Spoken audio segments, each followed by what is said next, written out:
Hey, hey. Um, I'm here to I'm here to talk about the April 1st video that I put up. Video I put up on April 1st. I purposely put up a video on April 1st because it was April Fool's Day. Now, there's a lot of things that I could say that would be truthful. I could have said that could have been truthful and all these other things in that video, but because it was April Fool's, I chose to put a little humor in it. It's been a while since I've had a little humor in my life, so my thing is bringing that, making me laugh, and hopefully others too, at that particular time. But the other part of it is that every day in Flint is April Fool's. That's how I feel. Like, regardless of anything, every day that we deal with this water issue, deal with the crime issue, deal with the blight, deal with the gentrification, deal with the class issue, it's April Fool's to us. So I don't understand. After I did the video, I had some interesting calls. I had some people that didn't realize that it was April Fool's and understood, and they were supportive. They were trying to come see if I was okay, and I'm thankful to them and for that.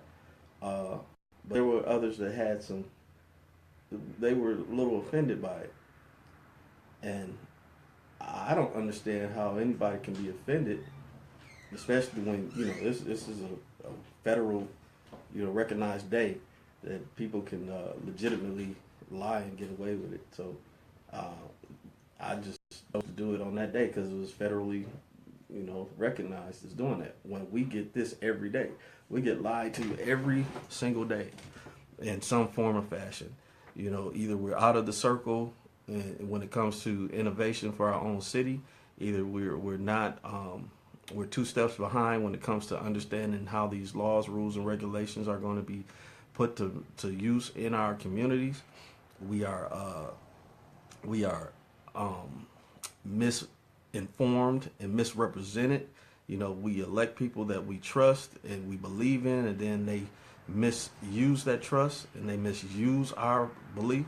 So, we get April Fools every day. So if you are offended by what I said, because I didn't say anything extremely derogatory about anybody or anything. I just put a lot of stuff out there that was just as confusing as the day-to-day activities that happen in my city's politics and in my city's everyday dealings.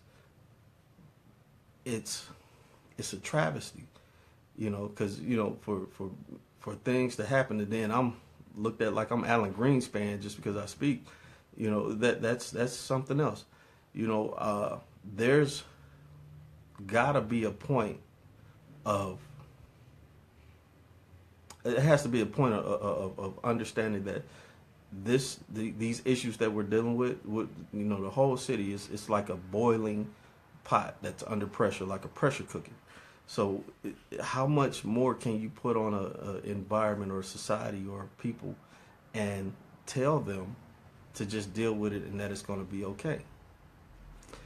I'm under the belief that not too much more, and then it's getting to the point to where those that were beneficiaries of the success of Flint and the success of the industry that was here are now denying us and saying that they don't even want nothing to do with us. What is Carmen Hills?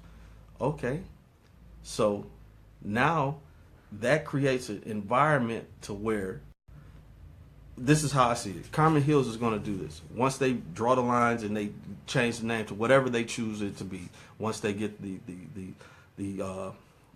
laws correct and whatever they need to do to get that right, then you're going to get over policing in that area because they're going to want to be distinctly noticed as being something different from Flint, Michigan. Flint is under policed. We don't have enough officers to cover the masses or to cover the population. But when we get this change, when it comes to Carmen Hills, or whatever you're gonna call it, or Little Grand Blanc, look up the name. It's going to be over police, so they can understand. So different folks or Flint folks can understand that you're in a different city now. That we have nothing to do with you. We don't want you. You're a stepchild. We don't believe in you. Because I can understand. This is what I could understand. If Flint Township was to say, look, the stuff that's happening in Flint is affecting us. So in order for us to not be as affected and to move forward in our economic day-to-day business, let's support Flint and say, hey, we need the elected officials and the state officials and the federal officials to do what they need to do in order to create an environment of trust, change, and progress in the city of Flint. Because for so long, Flint Township has benefited from the finances and the economic situation of Flint residents. Period. So because there's a difference in thought now saying that we don't want anything to do with you, I feel that's, this is just letting us know how you really feel. That's what you always thought about, us common folk. But that's one issue. We still have to deal with the violence. We still have to deal with the water. We still have to deal with the blight. We have to figure out how to come together and get all these things together as a community. And my point and statement, which I was trying to say, is that I use the names that I use. I purposely said those names because those are people that are very polarizing in the community. When they speak, people truly listen. When they act, people truly follow. And if they can't get themselves in a room together and talk something out, hash something out, get their differences over, and it come to a point which they all can agree on to help the citizens get to a point, there's no point for anything, I don't believe. Yeah, we have certain small wins and we have big losses, but we have to come together as a unit, as in unity, and figure out how to do this. I try my best to stay and play my position in the back. I've been, and I do have grievances that I could say. I've been misused. I've been played to the left by some folk, and they've used my nonprofit in my name to try to get over or to use it for their advantage. But they don't see it that way, because, it's a viewpoint. But even at those things, I'm willing to adjust and to talk things out and to be able to figure out where we had a miscommunication and move forward. And I'm saying we need to do that as a community because this community is dying. If you look at it in a viewpoint of logic and economics, we're dying and we are not coming back unless a miracle happens. And when 2020 gets here and we are put under the new census, we're going to be changed. The size of our city is not going to pass the test of being considered a A-rated city, or to have the, you have to have 100,000 plus people to have certain perks in the city. You have to have banking systems and grocery systems and retail and all these in schools. But look at all that we're losing and have lost and about to lose. We're a barren land. So once that happens, then what is going to happen? It's going to be redistrict. We won't be a county seat anymore, possibly. These are things that we have to consider and come together to figure out how are we going to work through all of this detriment that we're going through. Because if we don't, then shame on us. Shame on us. I don't apologize for doing the April 1st video because I didn't do anything to hurt, harm, or hinder anybody.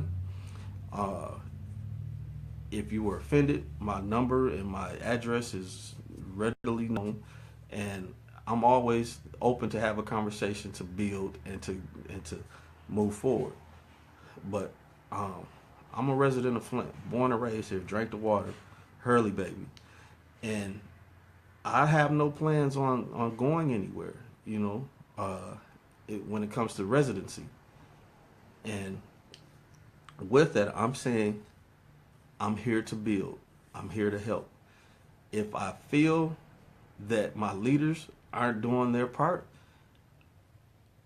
putting you on notice. I have no problem speaking about you, or let me take it. I have no problem speaking about the things that you are not doing in your job capacity, because I try not to speak about people in the sense of just dogging them out.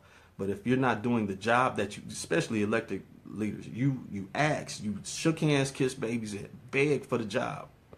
So with that, I'm saying if you're not doing your part, you're not doing what you're supposed to do, then you ask for it. You ask to be judged. You ask for people to be critical of you. You ask for people to tell you their grievances and how they feel, whether it's good or bad. So best believe I have no issue in speaking about anything. Those that have crossed my path and have been in my home and told me different things, I haven't forgotten those things. I hope you all haven't forgotten those things. I'm patiently waiting for phone calls. I'm patiently waiting for different things. I'm still steadily moving forward, still digging away at the things that I said I'm digging away at. So whether or not these folk get their parts together, I'm still going to do my part in order to help the people I can as a citizen of Flint. But I would challenge you all to look at the April 1st video again and realize that it's an April 1st video or April Fool's video. And hopefully you get a kick out of it. Hopefully you laugh a little bit. And hopefully you understand and see the underlying truths that I put in there, even though I put a lot of conspiracy in there and I put a lot of other things in there.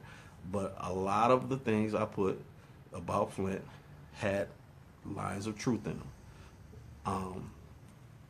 I appreciate, those that have been supporting me, and I appreciate those who allow me to support them.